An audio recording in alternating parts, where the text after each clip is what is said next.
welcome everyone to Rebel Hearts with Kristie Reeves. I am so excited that you're joining me again for another show talking to the rebels of the world, the dreamers, the change makers, those who push the human race forward to empower change.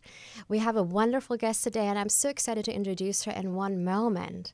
But before we get started, I want to share something really, really exciting for you that is starting to happen next Monday. We are actually going to launch this show as a podcast on iTunes, and it's going live on Monday, which is May 1st. And we need your support in that. We would like for you to go over to iTunes on Monday, share the message with your other friends and family members, download our show, and leave us a review what you like about this show and maybe what you want to hear more about. And we are actually having a little contest, a little reward for you. Everybody who enters a review on our iTunes podcast will be entered into a swag bag contest. The contest goes for 2 months. We're starting it next Monday, and it goes for exactly 2 months until July 1st. And every single review you leave, we're going to have probably about 11 or 12 shows. You have 11 or 12 chances to write a review and be entered. And on the first week of July, we will announce the winners of this contest on our show. And we're giving away 10 swag bags with amazing content. Everybody who's been donating so far is really aligned with the values that I've been promoting on this show. A lot of plant-based company, vegan, organic, super clean, fair trade, very conscious companies. So I'm really excited to share more about them with you. And talking about this, I would like to thank our first sponsor, Coffee Reinvented, for donating amazing coffee for our swag bag contest. Coffee Reinvented is a stomach-friendly, crash-free, non-jittery cold brew coffee made with alkaline water. The coffee is organic and fair trade and completely dairy and sugar-free. So it's amazing for all you plant-based nutrition people out there. Coffee Reinvented is changing the coffee game by reinventing both the coffee and the process, looking to lead the way as the forerunner for acid-free and stomach-friendly coffee.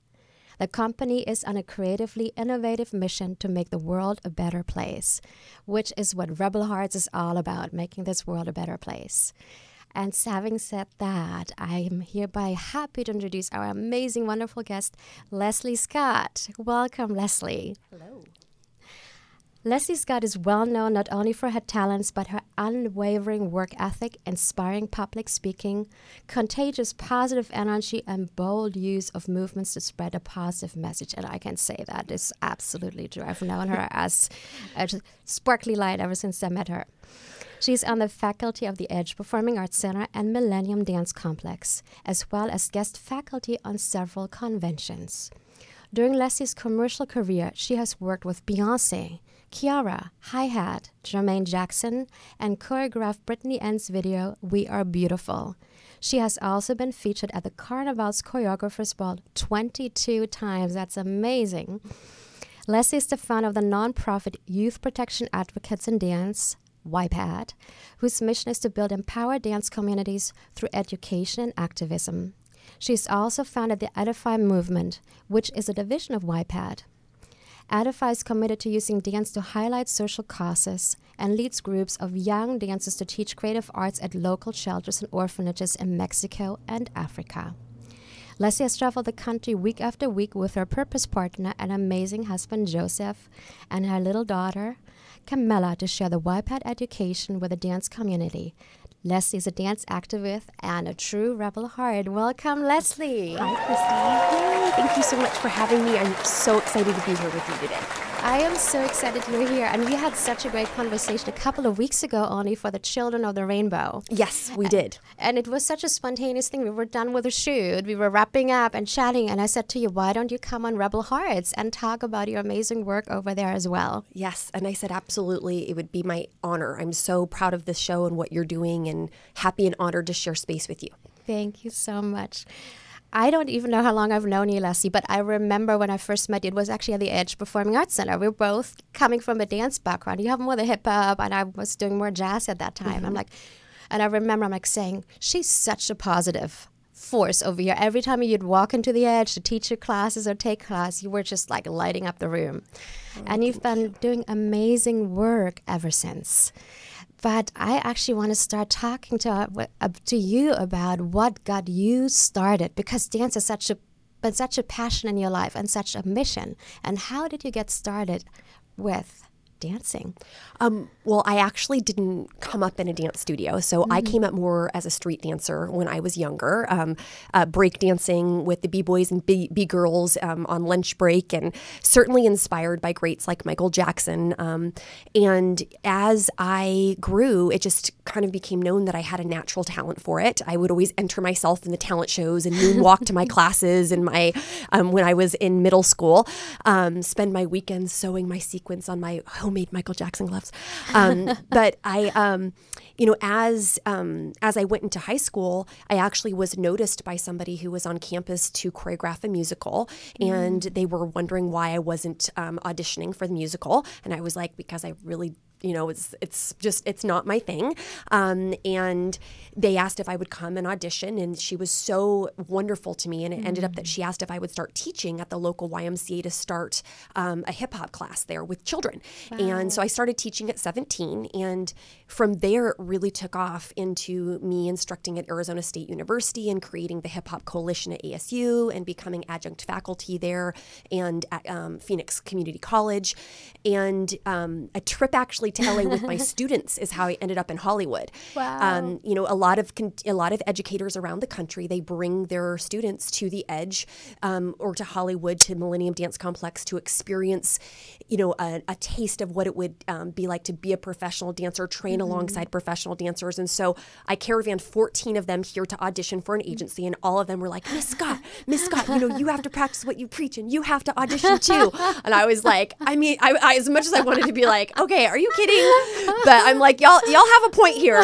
So they called me on it, and I auditioned, and I got picked up. They wanted to represent me, and that really changed my life from thinking, being really stuck in some old disempowering paradigms when we're talking about empowerment, of thinking I'm too old to do something, right? My purpose is gone because my age bracket no longer dictates that I'm allowed to do this. Because at that time I was in my late 20s, and you wouldn't consider in your late 20s moving to LA to pursue it, let alone a dance career, something that is so aesthetically based, on the body image. And I just took a leap of faith and I did it. And that really changed my life. And my experience here in Hollywood as a professional dancer, led me to create Youth Protection Advocates in Dance and E.D.I.F.Y, and really have some insight into what real empowerment was for me. And that's kind of a little snippet of how I ended up here looking across your beautiful self. Yes. Thank you. Oh, you're so sweet. Yeah. Yes, I love it. And I grew up in the ballet community, and from me, ballet, that was my home. You couldn't get me out of a dance studio when I was a teenager. I spent every single moment, every free time I had that I didn't have to study for school or be at school, at the dance studio.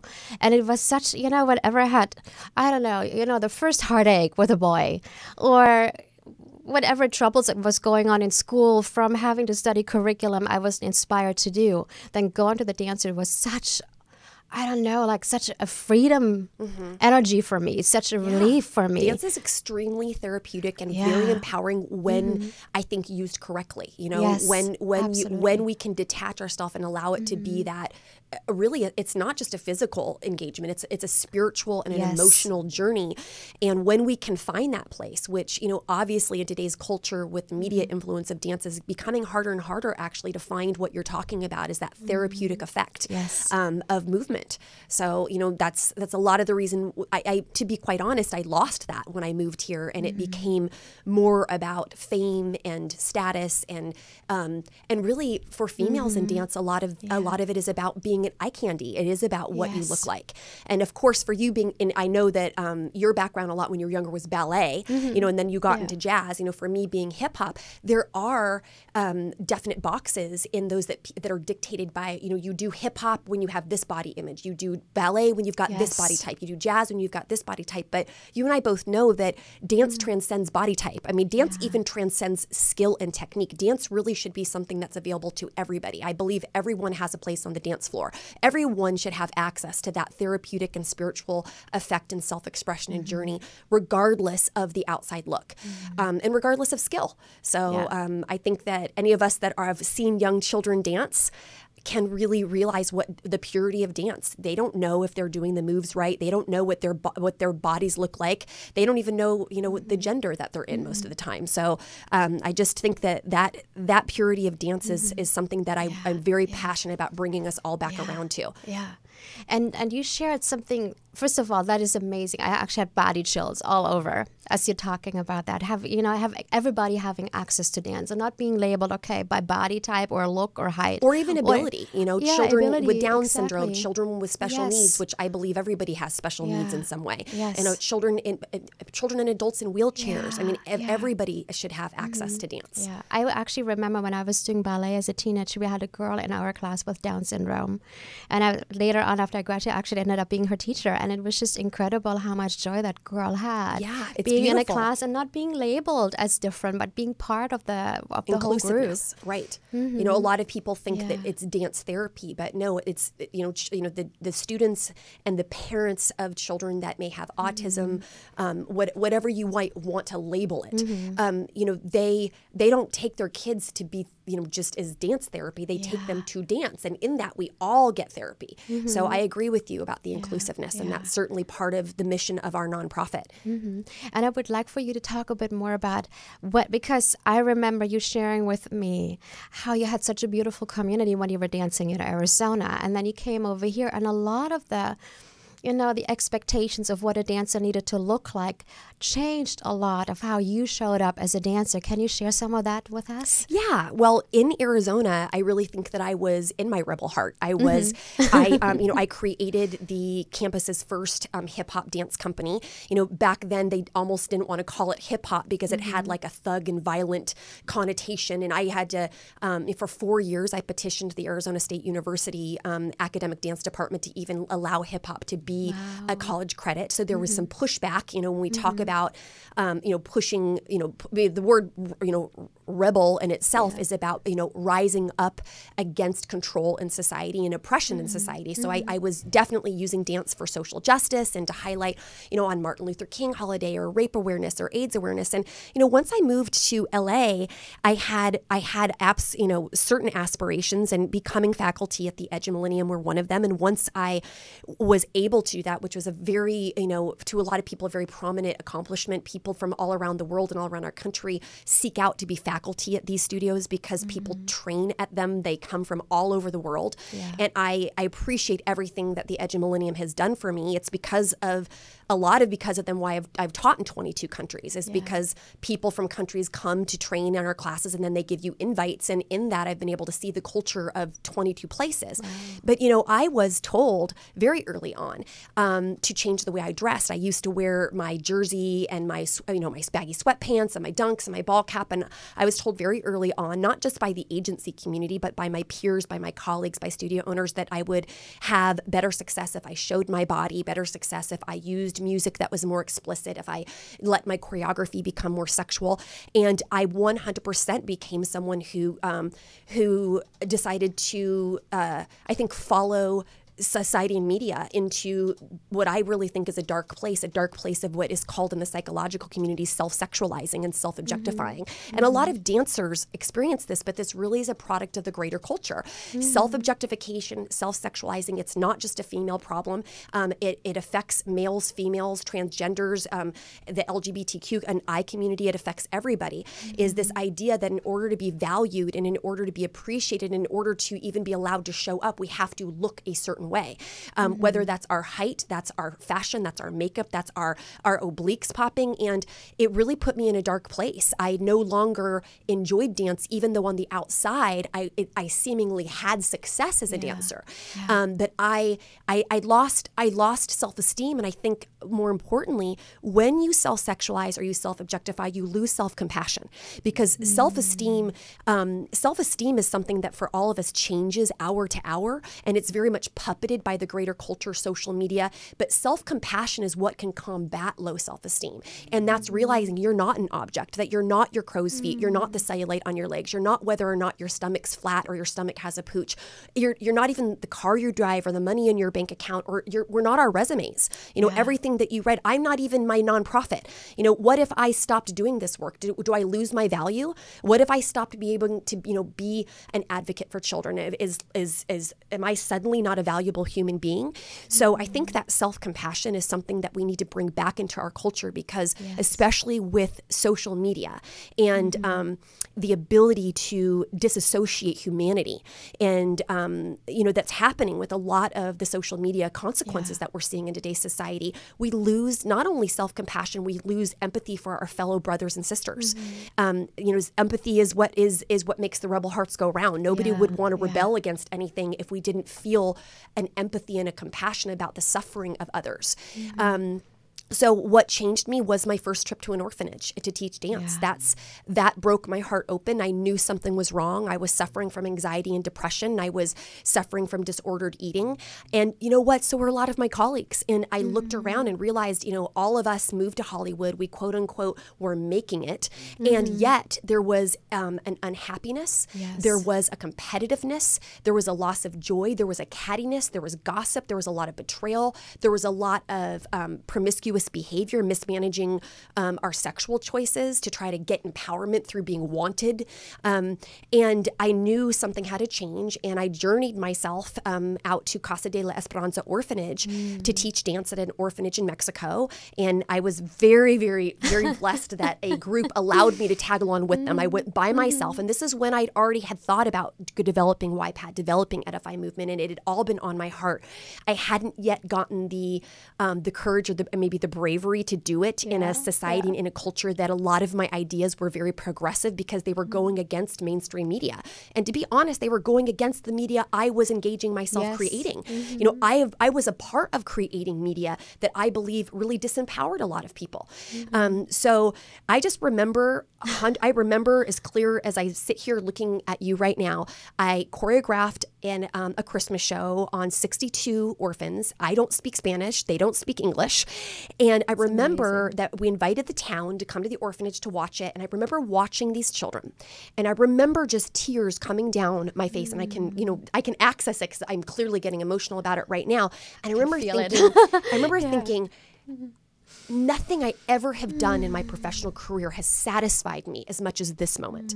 Whether it was dancing with a celebrity artist, or it was a packed class at the Edge, or it was being able to, you know, be flown around the country or the world as people wanting my autograph at conventions, and nothing felt as fulfilling and as purpose-filled and as aligned and as empowering as this. And I didn't have to put it on social media. And that's something that's so interesting, is it's like, you know, do things happen if we don't post? Like if you and I leave here and we don't post one thing about this experience, did it happen? Yes, it still happened. Absolutely. You know what I'm saying? It still happened. This was still real. I still got to meet amazing John. I still got to see you. I still, you know, it's like this moment still is a moment. And that moment led me to all of the other moments that developed Y.P.A.D and developed E.D.I.F.Y movement. And, you know, now we're getting ready to go on our 7th journey back to that orphanage with a group of you know, dance educators and also young teenagers to go and be of service, not just teaching a week-long E.D.I.F.Y dance camp and, you know, giving these children an ability to self-express, but going out in the community and providing food and cooking meals for them and tutoring them and cleaning little booties and, you know, and playing and just being present. And for ourselves, you know, I think anybody that does community service, you leave and you go, they gave me more than I gave them. Anyone who goes and volunteers, you leave and you just get a kick in the butt about priorities, about what's important, about, you know, first world living, you know, so many things. And so, you know, going is, my husband and I need it more than the orphans need us, that's for sure. So we're getting ready to go on our 7th trip. And you're bringing a group of kids again. We're bringing some children. Yeah, we're bringing some children along with some adults. We're bringing, you know, we're bringing people that don't dance. Anybody can come. I mean, we've got enough teachers right now that we, you know, we're going to be able to run the dance camp, but anybody can come. It's a working farm. They've got a greenhouse. I mean, they've got, you know, there can't be too much love to go around. That's for sure. I mean, right? I mean, it's like a little kid never says, stop, you've loved me too much. I've got too many hugs today. We can't have too many hands there to hug and love these kids. So anybody can come, regardless of religion, race, creed, orientation. Everybody is welcome on these trips, which is something that's a little bit different than other quote unquote mission trips. A lot of mission trips that are purely driven by faith, which I have a high faith. I'm a big believer of religious freedom. But one thing that we noticed when we started to do more research on mission trips is that a lot of the faith organizations actually don't allow people that aren't of that faith to come and be of service. And they don't allow, they have very strong and strict protocols. And we don't. Our protocol is, are you willing to love and serve? Are you willing to give and receive love and be of service and work hard? Really? Then come along. Let's go. Let's go change the world. Let's go change the world by changing ourselves. Yes. And then because it starts with us. It starts within us. Because we always feel like we look at the world, we're like, oh, this is bad and this is wrong and this is wrong. But once we start changing ourselves, we change the world. And what I love is what you're saying, let's not create any separation. Let's not make it just accessible for a specific group. Let's look at this as a coming together. Let's find what we have in common and sort of what separates us. Yeah, absolutely. And I think that mindfulness and awareness and what we're doing here, just talking about this, that's the only way change it happens, is when we can start to see things through different eyes, where we can start seeing, even people in today's culture, people with different political views. They're still mothers, they're still fathers, they're still sisters. They love their children just like we love our children, even if they have different ideas of in politics today. And I think that that's something that we all, if we want to create a better future, we all have to be able to see first and foremost the common denominator of being humans. Thank you. So I think that with Y.P.A.D, that's why I started the seminars, the self-esteem and identity seminars. I started the parent seminars. I started the certification program to talk about these issues and to dive deeper. I would love to actually have you talk a little bit about the self-esteem seminars because I love that idea and what you're doing. So share with us, what are you teaching? How are you teaching? How are you empowering these kids through your seminars? I first of all have to 100%, just say, even though I'm the one sitting here, Youth Protection Advocates in Dance has 25 advisory panel members. We've got 4 board members. We've got dozens of volunteers. I may be the one that is traveling around the country and the world, which I absolutely am, because as I told you, my 2-year-old's been on 67 airplane rides. I know. And we spent 200 days on the road last year. But honestly, the only reason I make it from A to B, or I'm able to facilitate these opportunities for other people to empower themselves, because as you and I know, I can't empower anybody. You can't empower anybody. We can guide people, we can create opportunities, but people have to make choices through mindful awareness to empower themselves. Yes. So I can never say, come to Leslie Scott's self-esteem seminar and let me empower you. That would actually be disempowering you, because then you would be dependent on me for your power. So I think that, but I just feel such humility when I talk about the nonprofit as being not me. I know that I'm the founder. I'm recognized as the face. Yes, I'm the one that shows up and facilitates, but behind us, there are therapists who get on the phone every single week with children and parents who are suffering from anxiety, depression, cutting, suicidal ideation. You name it, it's come across. Bullying, it's come across our table. We've got amazing servants who do emails to try to raise awareness for dance competitions, and who do, honestly, they do anything. And it's just, I want to recognize them in this opportunity. I could go on and on, Tiffany in Massachusetts, and Vanessa in Iowa, and Jen Ray in Washington D.C., and we've got Lisa Phelps, and we've got Dr. Christina in Santa Barbara, and Dr. Tomian Roberts in Colorado. So in that, with the self-esteem seminars, I created something over 10 years ago called I Got Spirit Swag, and so we talked about your swag bags. And swag bags are great, so please go do the review and get a chance to enter into this swag bag contest, right? But the fact is that swag is material goods. Yeah. Swag is on the outside. Swag, you can't get self-esteem through swag. No. Nobody, you can't get self-esteem through a bigger house or a bigger car or, But people believe they do, or they believe, okay, if I can accomplish this, or if I have that, or if I have more money, and if I can buy this, or if I have the perfect partner, the perfect job, Right. that's what's going to make me happy, or that's what's going to level up my self-esteem. Well, or but then we get there, or people get there like, I'm still feeling as never crappy as I satisfies. did You're chasing before. your tail. Yeah. It never satisfies. You Yeah. need more. And the same thing with social media. It's like if you get you get 1 million followers, now you need 2 million followers. You get 1,000 likes, now you need 1,200 likes to get the same hit. And I think that really we can't fault people because it really is the neuroplasticity of the brain. It's brain wiring. Yes. So I mean, it's like we have to Absolutely. really be, one of the things that has empowered me the most is media literacy. And this is something we teach in the I Got Spirit Swag, the I Am Self-Esteem seminars, is being able to understand and unpack the little tricks that advertising does to us, that billboards does to us, that TV and series and and magazines and music videos and messages in music. These are all educational moments for our brain, and our brain is taking in messages that is telling us from the external sources what does a male look like? What does a female look like? How should, even driving over here, I just want to tell you, I was looking as I was driving down, not just Sunset, but I was in the Hollywood Boulevard area, and I was looking around every time I stopped, and I was looking at the fact that the men were dressed so comfortably. And there were women that were wearing stilettos, and that were, you had tourists who men were just like in shorts and t-shirts. And I'm not saying men do not feel pressure for body image, because they absolutely do. Yes. But then I was looking at the women they were with, and the women, were in full makeup and high heels, and you could tell they were visiting. And I know what that used to be like, right?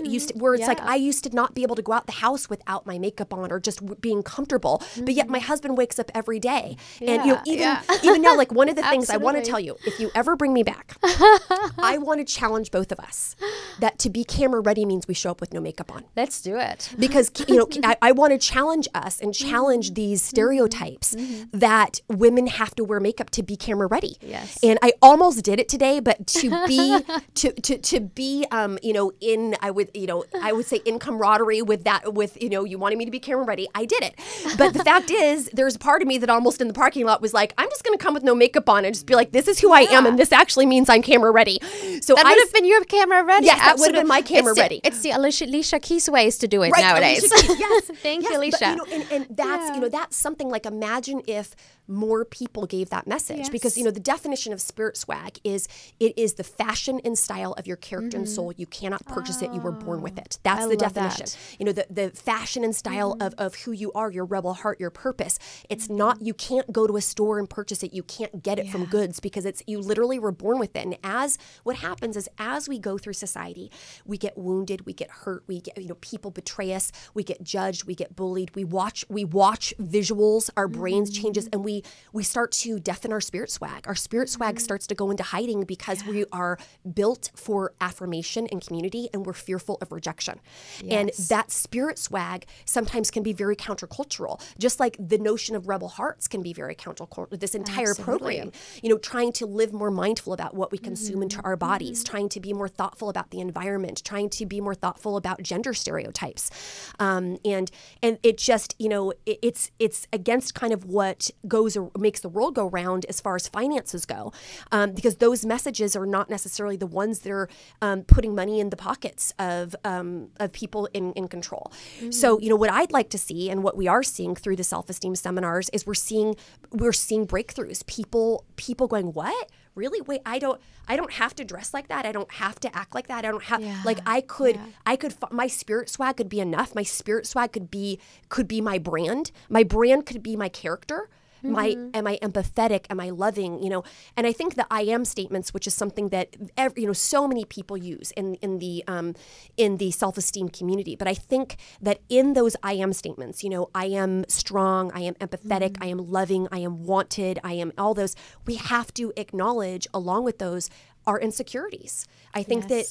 that it's bigger than just daily affirmations. We need to create space where we can say, I am suffering from body image. I was nervous to show up, or I didn't feel good enough because of my resume, or I suffered from an eating disorder, or porn has touched my life. That's something that in a media-driven culture, we shouldn't be shocked that pornography is one of the biggest addictions happening in our world, where people feel so disconnected and isolated and unable to have human contact and to sit with negative emotions. The fact that we aren't having bigger conversations about the way that porn is affecting us, but even just driving up and down Hollywood Boulevard, we see pornified videos and pornified billboards being celebrated as intimacy. That's intensity. That's not intimacy. That's lust. That's not love. Yeah. So, and we see it even in the social media. We feel like, okay, we're more connected, but we're actually becoming disconnected. Like, how many times you go to a restaurant and everybody's sitting there on their phones and doing social media? So there's more contact with social media than actually personal contact. Right. Nowadays. Yes. But it's disconnecting our humanity. It's like conversations like we're having right now. I feel like they're so beautiful because it's on a person-to-person basis, and it actually brings us the energy of one another. It connects us on a much deeper level than just going like, okay, I have a post with 5,000 likes on my Instagram. Yeah, and I feel like absolutely. That, I think until you maybe because we don't see it, and I will say one of my daily training opportunities is my husband. My husband does not have one social media account. We don't watch TV programming, although we will watch this, so don't worry. But we're very careful about because it's brain nutrition. Media is brain nutrition, and we talk a lot about nutrition and health for our bodies and what we're putting, what toxic elements and ingredients we're putting into our bodies. We need to be that diligent with what visuals and messages we're putting into our minds. Yeah. And in that, my husband has so much peace. He has so much peace on a daily basis. I'm not saying he doesn't get stressed out. Of course, we work with a lot of brokenness in our nonprofit. We work with sex abuse in dance. It's not fun. It is hard to see, an entire dance industry not want to have a conversation about the realities that sex abuse is happening in dance, and we're the only organization, in the world that's specifically talking about sex abuse in the dance community. And it's difficult work, but he has so much peace because he has guarded his mind from this need of affirmation and looking down, and he looks up and he looks out, and in that he can't have a wife who's just looking down all the time, right? Because that's not going to be a partner that can reciprocate. And in that we have a toddler, and that's going to affect her. And talking about and giving with self-esteem, when we do the parent seminars, we really talk to the parents about how their modeling and their self-esteem is actually the number one way to create self-esteem in their children. Yes. Even mothers and daughters who go shopping, if a mother is talking about her back fat or the fact that her butt looks big in jeans, or even her body language around shopping, and shopping becomes such anxiety filled and all about the shame of how her body's not good enough, that's a missed opportunity to bond with body love over our children, to talk about, oh wow, I feel so good in this. How about we talk about how we feel in clothing instead of how we look in clothing. Yes. And thank you for saying that, by the way, because I feel like, children listen. They listen to what's going on around them. Consumers. Yes. So as adults, there's, we have to create this consciousness about how we use our language. What message am I giving to my child? Right. What message am I giving to the people around me? And how can I teach in a positive way? And it always starts, I feel like, okay, it starts with self-love. How can I go and accept myself the way I am, and then continue teaching that to my children? Well, and that's, I feel, what you're doing, and I so honor that, and the success that you had having mothers and daughters bond in these workshops, or even outside of the workshops. Yeah, because it's just the workshop and the conversation in the seminars is just a starter. And it's, I had the honor this past weekend to be the keynote at this event in Santa Barbara put on by the Arts Mentorship Program called I Am Her, She Is Me. And I was so grateful I actually got to name it. And I created the I Am Her, She Is Me is because I want, and I believe it too for males. I am, it can go for any gender, but looking at each other together and realizing like we have so much more in common than we have in things that we need to feel like we need to battle over. We have so much commonality. And with mothers and daughters, that gets lost, especially in the teenage years, but we need to talk about how social media is affecting that. And I think that parents, I just really encourage them, like if you're having a hard time, if any parent out there is listening right now and you're having a hard time with the body image of your child, or you're worried that they're suffering from anxiety, or you're concerned about their social media, or you don't understand how to monitor social media, maybe it's just like social media is like a vortex and you feel like it's over your head. I just want to ask you to please contact us. We help any parents try to become more media literate and try to empower themselves around, social media boundaries and creating a culture in the family with the smartphone. The smartphone is like a car. That's how I put it to the parents. And we would never give a child a car with keys who's never had training about boundaries, that green means go, that red means stop, about the potential dangers and the fact that it could kill them or somebody else. And that is the reality today with internet usage. And I love the higher consciousness that can be created around the goodness, because social media is great, right? I mean, I posted this on social media today. I mean, you're going to post this. After this, I'm going to say, hey, Kristie, can we take some photos so I can send it out? I mean, and that's good because we're giving media that's going to give good brain nutrition to whoever receives this, right? Exactly. Yeah. And I feel like it's the empowerment, and, not to change topic, but you talked earlier about the music and the messages of the music. And I actually had a very interesting experience with a friend of mine last year. She's like, I want to update my music library, and I want to have music that empowers, not even talking about sexualization, but empowerment. And she listened to the music. Do you know how many suffering songs are there? And it's all this victim and martyr mentality. She's like, can you just give me some music or some songs that actually make me feel good instead of make me feel crappy afterwards? Right. And I'm like, yeah. And we actually went through lists and lists of music and went through the lyrics to actually find a few pieces where we actually felt like, okay, we're listening to this music. And often, we're not even consciously listening to the music. It's playing in the background or even as you are driving. So it's really imprinting our unconscious mind. And creating, what does the unconscious mind do? It's sending out the energy of what we're attracting.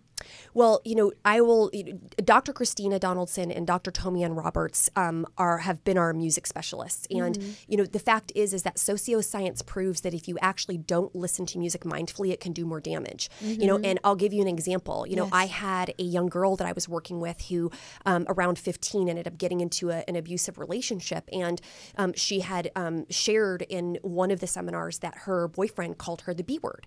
And she was like, well, I didn't think it was a big deal because I danced to it all the time. And it's like, it can be a red flag missed. So it's like, when we're listening to music, that is glorifying, really orgy-like behavior, violence, not having sexual agency, objectification, sexualization, anything that is potentially, I think, anti-humanity, which is a lot of the pop music today, a lot of the hip hop music, certainly. And I think that anytime that we're not listening to it mindfully, or we're not willing to have conversations with our kids. I mean, if you're not willing to have your child sit there and read the lyrics out loud in front of an adult audience, then should that child be listening to it? I mean, it's like, that's one of the things that we tell our parents. Like, if you feel uncomfortable reading these lyrics printed on a page, having a 14-year-old or a 12-year-old or a 10-year-old reading them, imagine what's happening when they're listening to it over and over and over, and no adult is helping them process the content. And I'm not about putting children under rocks. I'm about the opposite. I'm about, let's talk about it. If you're going to allow your child to watch mature and adult content, then please, let's find a space you process it with them and you help. Because I personally do not want pop stars teaching my child about sex education. I don't want media teaching my child about sex. I want to teach my child about intimacy and the beauty of sex. And that's where parents can become empowered, and that's where Y.P.A.D can help facilitate some of these conversations that feel uncomfortable. Sex is great. I mean, it's the reason we're here, right? So I mean, it's like healthy sexuality. But in today's society, what is healthy sexuality? And we actually teach that in our certification program, the difference between healthy sexuality and sexualization. And there's objectification. It doesn't have to be sexual. Objectification can be what's happening in our athletic communities. The concussion epidemic, people basically martyring their bodies and their chronic pain and their health because someone needs to make a buck off of them. This is happening in the dance industry. So and I know that I've danced with pulled hamstrings. I've done shows where I had my hamstrings pulled, but I needed to go on stage the next day. Right. And kick my legs up. And you just like bite your teeth and you go and put on a smile and kick these legs. And you don't really honor what your body needs, which is rest at the moment. Rest. And that being an athlete and being a human. I mean, we can detach everything that we're trying to do with our nonprofit. We can detach it from dance and just shift it over and superimpose it on the world and on the greater culture. But with our certification program, we have a module about the psychology of injury, because why people go to work with fevers, why people go to work sick, why our corporations and our communities don't want to honor people to have full, leave times to be able to heal from car accidents, to heal mental. And let's not just talk about physical healing. Let's talk about mental healing. Exactly. Mental healing. After a car accident or a tragedy or an illness or a loss in the family, you're not just having physical repercussions. You're having mental repercussions. You need time to get your mind and your brain in a space where you can come back and fully be present in work. And the thing is, with adults, I understand, like we've got to pay our bills. There's been times I've had to show up sick, but kids don't have to do that yet.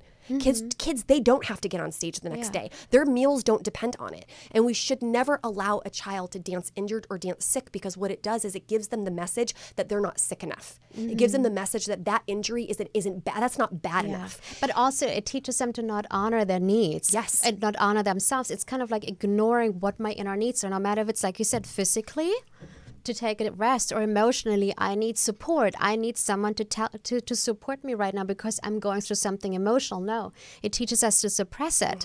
And I feel like, especially doing interviews for the Rainbow Kids series, we're dealing with a lot of, we're showing alternatives to psychoactive drugs, because there is such a massive prescription amount these days. There's about nearly 10 million children just in the US alone, 18 and younger, that are taking psychoactive meds. But where's that coming from?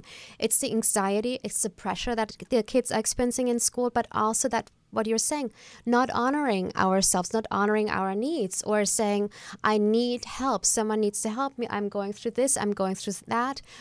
Please, someone, teach me. Right, teach, and that's our job, right? As adults in this situation, our job is to show boundaries, is to model self-care. And with when we're talking about what you said about anxiety and the psychoactive drugs, and one of the things that we found in dance is actually a child who wants to dance injured or who wants to perform sick, one of the reasons they're doing it is to avoid anxiety and depression. Because what's happened is that their identity has become so interwrapped with whatever that activity is, whether it's soccer or it's dance or it's gymnastics or what have you, that if you take away that activity, who are they?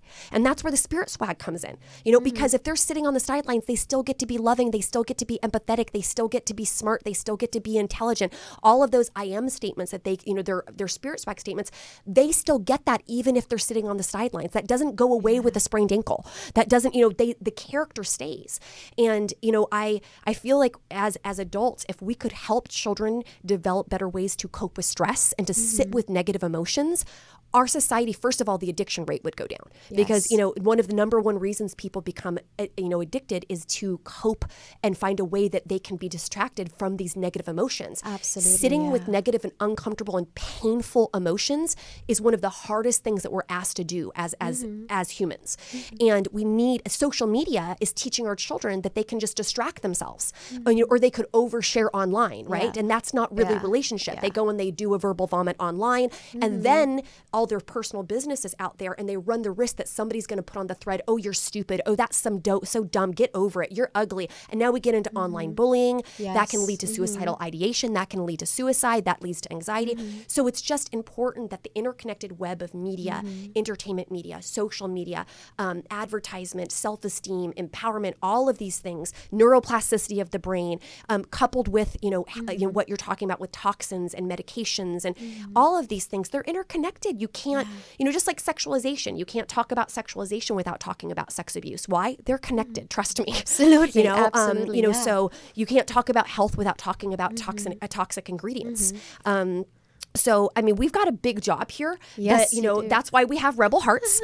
And Y.P.A.D. But I think that when you look at the word empowerment, and you think that it's a way to claim your rights back. And I think we all have a right. We all have a right to know that our worth is on the inside, that our worth is not external, that our worth is on the inside, that in our worst moments, we're still equally valuable. I think we all have a right to have community that we can share the truth, the authentic truth. Yes. I might get divorced. I've been throwing up my food. I found my spouse watching porn. I cheated on somebody and I feel shame over it. My child's failing math.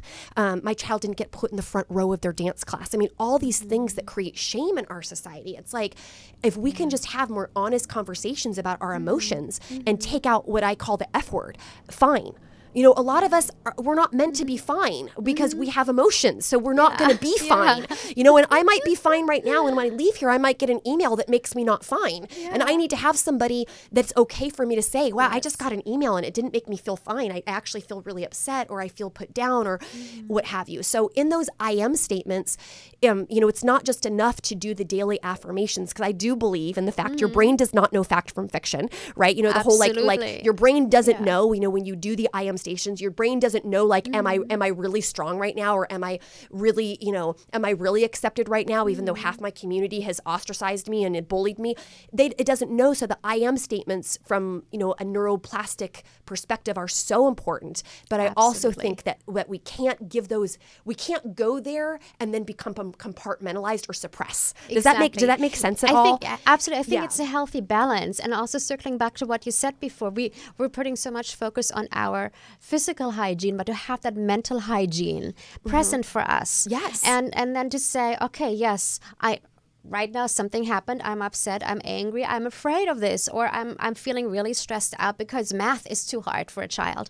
I need support at the moment, and to be able to communicate about it and to be given, like, in a way, permission to talk about it, permission to ask for help, permission to reach out, or permission to sit down with mom and dad or whoever else I feel comfortable with and talk about what is going on.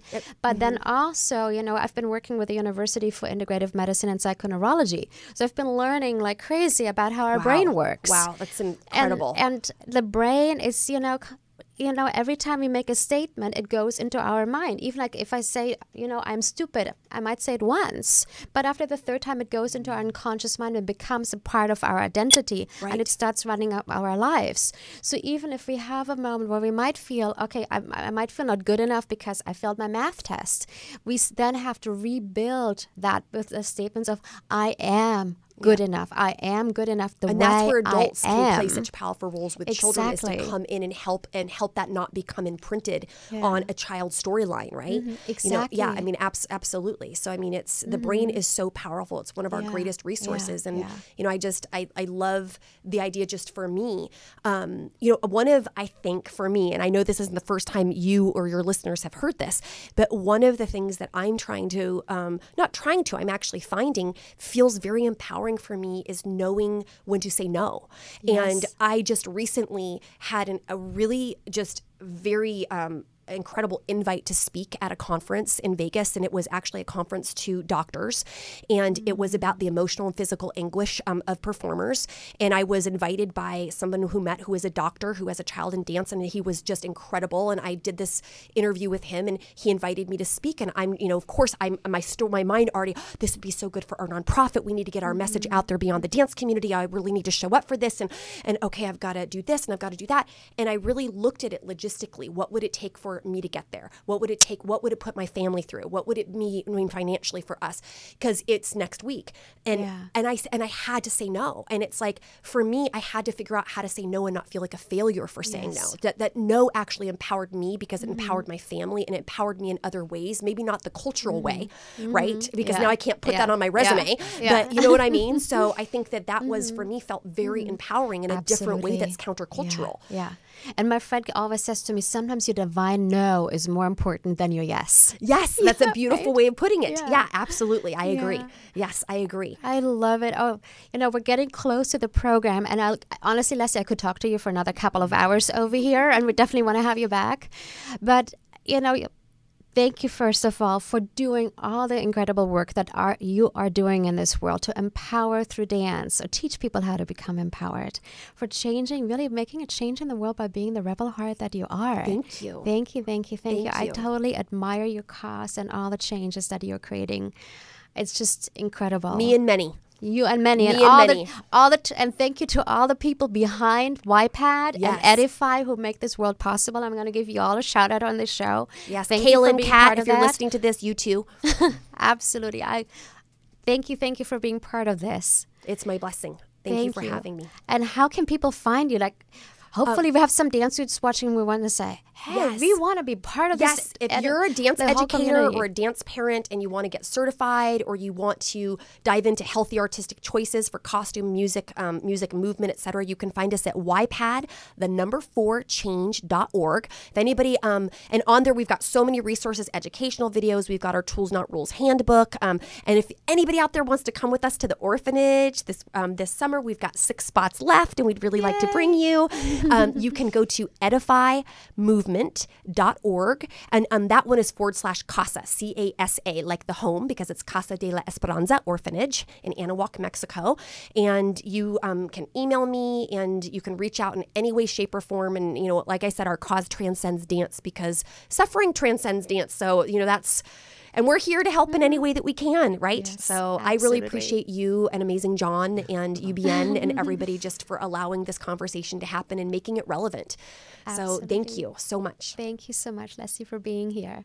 And everybody else, thank you to our audience for joining us today. Remember, Monday, go on iTunes, download the podcast, share it with friends to be entered in our swag bag contests. We have amazing things for you. And we'll see you again next Wednesday at 3 p.m. PST. And remember to rebel on.